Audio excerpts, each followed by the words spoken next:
SEO, or search engine optimization, is simply a way of moving your site up the rankings in the search results. So in this course, you're going to be learning how to optimize your site to show up on the front page of Google, Bing, or Yahoo for your main keywords.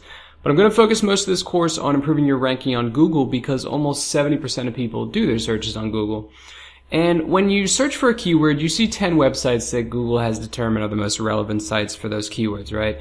And they do a really good job because about 90% of people click on a website in that first page of results, according to a study by Chitika, this is not the banana company, of tens of millions of impressions or views.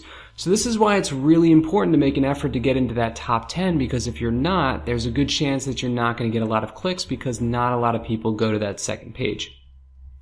It's also important because search is responsible for more than 50% of all traffic sent to websites, according to a study by content marketing firm BrightEdge.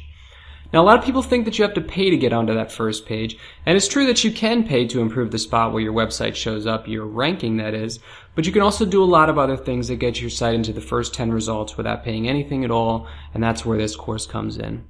So Google has this program or algorithm that determines what websites show up when somebody does a search for something.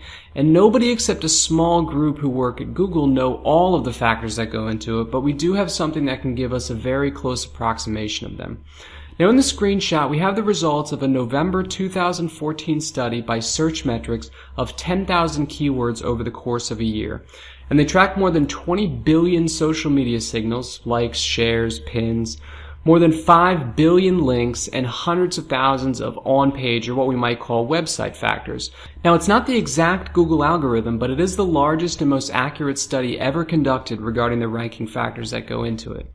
So you see 5 different colors on the bars, but I'm going to group them into 4 categories: social media, links, keywords, and website factors. And I'm going to kind of weave the 5th element, the bars you see in purple, into the other categories because they're essentially a result of doing all of the other things well. So you see social media in orange, and this is essentially how many Google Plus ones you get, so you definitely want to have a Google Plus account.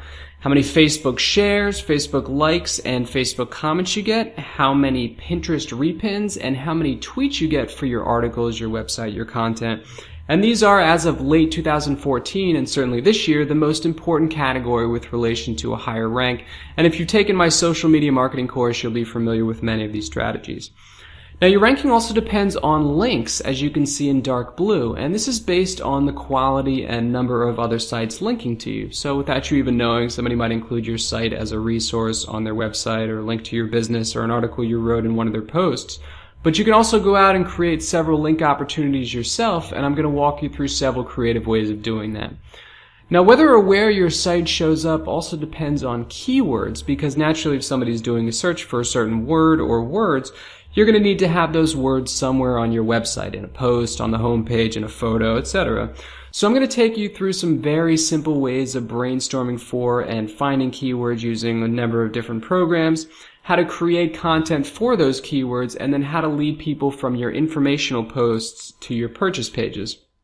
I'm also going to cover what I like to call website analysis, and this has to do with how fast your site loads, how to increase the amount of time people spend on your site, the elements of an optimized post, how to make your site mobile friendly, and a number of other really important things that I'm going to make very easy to understand. Now, relative to the other categories, website analysis or these on-page factors have a smaller correlation with a higher rank, but they're a prerequisite for even being considered for the top 10 results of a Google search. I'm basically going to take you through every single factor from the Searchmetrics study, more or less the top 40 factors that go into a high ranking, the other factors that Google has revealed over the years, and what's going to be important this year based on the things Google has told people to focus on in 2015. Now, as you might have read in the description, you'll need a WordPress-based blog or website, and most people have one, to use some of the plugins that I'm going to mention. They're going to be particularly important in the section on website analysis, which, not coincidentally, is the first section of the course. So go ahead and click on the next video, and let's see some things you can do to immediately improve your position in the search results.